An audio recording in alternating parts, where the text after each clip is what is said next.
My story comes out of Law 360, and the headline is Pot Billboard Ban and Labor Deals are pitched to the Massachusetts lawmakers. Apparently, they rolled out a dozen or so bills and sent them out for public comment.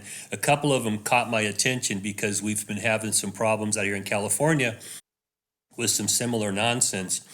Um, Billboard ban. We've got a bill in for the governor out here. Mandy, I think, has been involved in screaming and yelling about this, where you can't put a human being or a fruit on advertising because, for God's sakes, the kids are going to see this and they're going to go out and start shooting up weed. It's like fucking nonsense.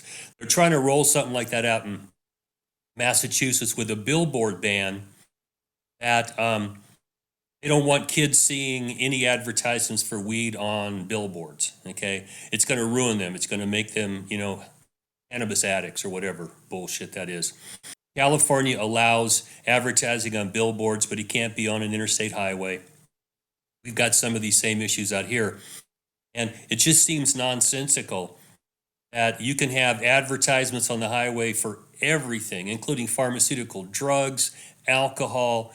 But if you've got something that talks about cannabis in a dispensary, oh my God, your kids are going to turn into instant addicts. It's just nonsense, but it keeps being rolled out in different places. And I hope someone has a comment about this that supports the industry. They had a group of physicians come out and talk in favor of this, and it's just mind-boggling. The physicians who I don't think know shit about cannabinoids talking about how it's going to be bad for our children. That old trope's getting real old.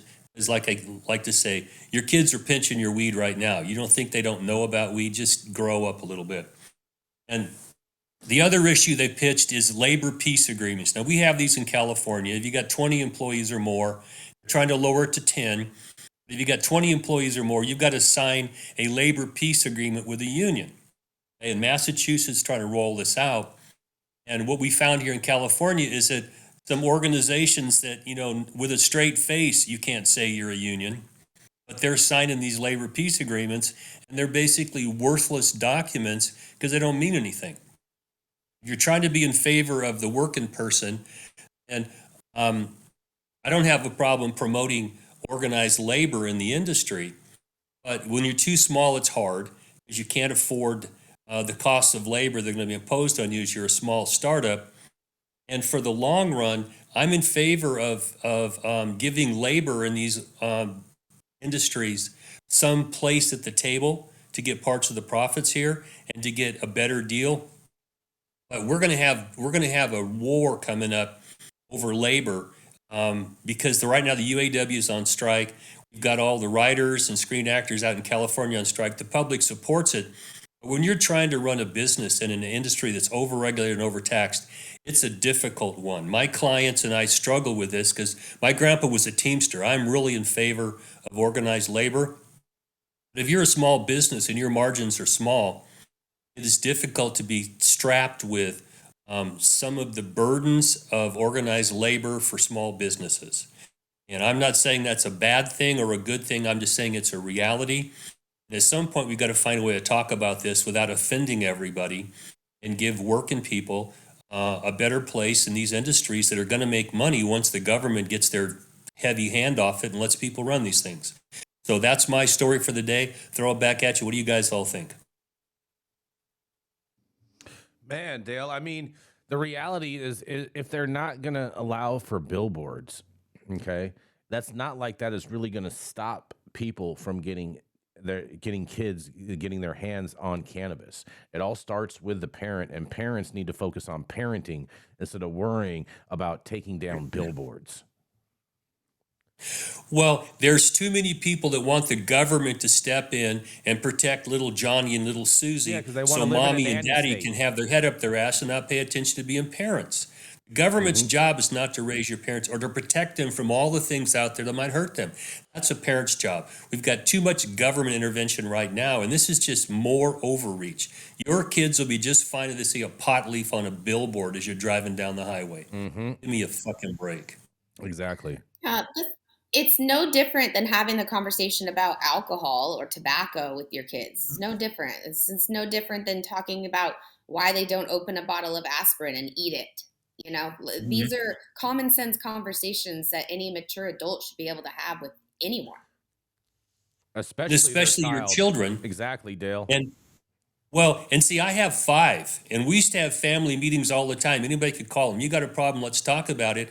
We had a lot of interactions with my kids about drugs, alcohol, sex, stupid fucking adults fighting over shit. I mean, this is stuff that parents should have a dialogue with their children about and have honest dialogues because drugs and alcohol are part of their life. They're not going away. I don't encourage them to use them, but they know about them already, and they should have a source of good, honest information starting at home. If parents are fucking Neanderthals and don't know about it, there should be a place that kids can go to and get honest, science-based answers to things, and not be afraid your kids are going to hear something and their head's going to explode. For God's sakes, just stop. Kids are resilient. Yeah, and just to piggyback off of what I said a second ago, if you are one of those parents who has a hard time covering the hard topics with your kids, guess what? Now more than ever, there's a book on everything that is age appropriate that you can go buy on Amazon and have it shipped to your child and say, "Here, read," and then ask me questions. I know At there's the very least, do that. I know there's one book that's for younger children, and it's called "It's Just a Plant," and I feel that that book explains it so well at a baseline, natural level of it's just being a plant. And to younger children, I'd say anywhere from like 3 to 8 years old.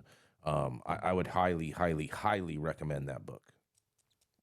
Well, my There's an old experience in raising kids is if you lie to them, if you're not honest to them about drugs and alcohol, when they find out you've lied to them, now you're never going to be able to have an honest discussion with them because now, I mean, we were lied to about acid when I was in high school in the 1960s. And once we found out that nobody jumped off buildings, your kids didn't have three arms and, two sets of lips and shit, we thought you guys are lying to us about everything. And of course they were. And then you're never going to listen to the truth from the Yep. government because they've lied to you, or your parents have lied to you, or the schools lied to you.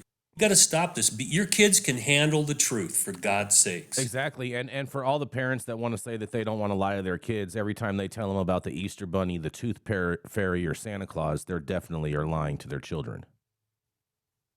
there's an old Chinese proverb that says, "If you blindfold your children, they will run into brick walls." Mhm.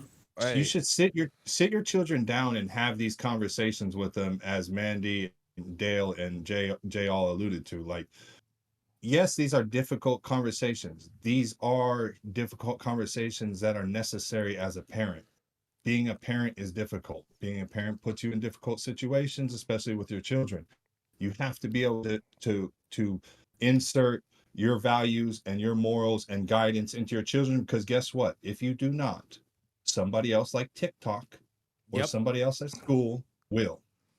Or some teacher, somebody. Yeah, or some teacher. Hmm. So, like, the whole thing about, oh, we can't put stuff on billboards, like, or we can't do these certain type of advertisements, or the vote no on AB 1207, which makes it to where you can't have fruit and people, like, lifestyle poses with product and stuff like that. It's so foolish. It's such a old conservative Puritan mentality that, like, for somehow, like, if we see this image, we're gonna and be infected with the Hmm. devil and want to go out and commit this sin or something like that. Like, And to, miss me with that. Like, you have to do things in this industry. We have to normalize advertisement. We have to normalize marketing.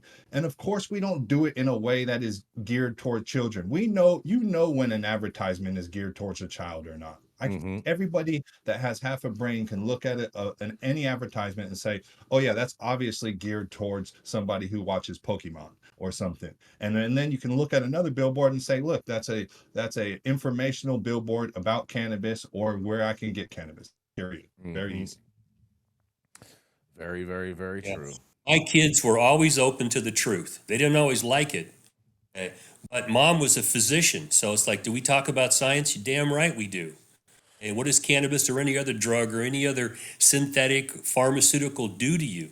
And sex, I mean, these are the things you need to be talking to your kids about, honestly, and not delegate it to the schools and then be pissed off because the schools try to teach it and a couple of knucklehead parents go, "Oh, my kid can't hear that." Well, then fucking teach them. Mm-hmm. Stop making society be responsible for teaching your kids shit that you should be teaching.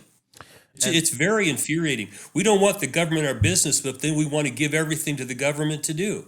Can't have it both ways. Yeah, It's dumb. and I like what Willie said. Willie from Vermont Alternative. He says strip clubs have billboards. Dale. Oh, yeah. Well, I like Yes. naked ladies, and my kids and I have talked about it. Okay, it's like this is out there. When you're a teenage boy and you see a girl wiggling her butt at you, what are you going to do? Well, let's talk about sex. My kids were not. We didn't wait until they came to me and asked questions. We educated them all along as they were able to understand it, how human beings are in reality. Because we're nasty, we're loving, we're dangerous, we're caring. I mean, we are the craziest fucking animals on this planet.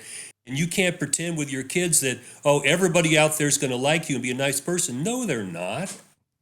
The Support realities of life are that human beings are the most wonderful and most dangerous creatures on this planet.